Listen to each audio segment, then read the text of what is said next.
The night the boy walked into the biker compound, his small fists trembling and his voice barely louder than the rumble of their engines, the entire club froze. These men, tattooed, scarred, feared by half the county, had faced shootouts, highway brawls, and betrayal. But nothing hit them harder than what the boy said next. He looked straight at the president of the club, eyes full of something far older than his age, and whispered, "Will you kill my stepdad?" The request sent a chill through every biker in the yard. For the first time in a long time, these men didn't know what to say. But what they chose to do next would change every life involved. The Iron Saints biker compound was alive with noise. Engines cooling, boots stomping, men laughing after a long ride. Their president, Jackson Stone Walker, stood in the center polishing his bike when he noticed the tiny figure at the gate. A boy, barely 9, shivering in a worn-out hoodie. Stone stepped forward. "Kid, where's your mom?" The boy swallowed hard, eyes darting toward the road like he was being chased by shadows. She can't help me," he said. "Nobody can." The club members exchanged nervous glances. Stone knelt to his level. "What's your name, son?" "Evan." His voice cracked. "I need you to kill my stepdad." The yard fell silent. Stone blinked, stunned. "Why would you ask something like that?" Evan squeezed his sleeves, knuckles white. "Because he's going to hurt my mom again. And me. I heard him say it tonight. I heard him say he'd make sure we learn our place." Under the dim orange lights, the bruises on Evan's wrists became visible. Old ones. New ones. The bikers stiffened, anger in their eyes. Stone looked at his sergeant-at-arms, Bear, who shook his head slowly. "This ain't a request a kid should ever have to make." Evan stepped closer, tugging Stone's leather vest. "You help people, right? That's what bikers do. I heard it at school." Stone exhaled slowly. "We don't kill people, kid. But we do protect."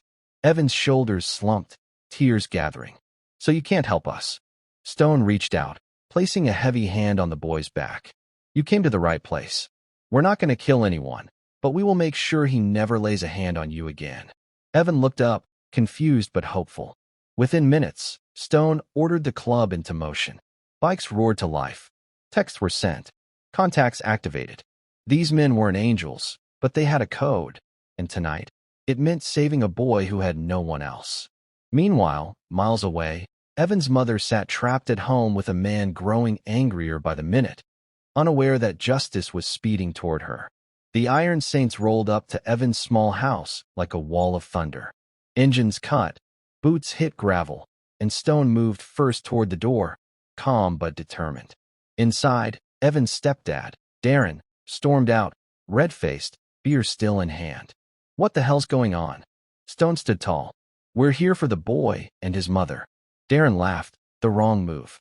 You think a bunch of tattooed clowns scare me?" Then he grabbed Evan's mom by the arm. That was it. Before Stone could speak, Bear moved in, pulling Darren's hand off her like peeling a sticker. He didn't hit him.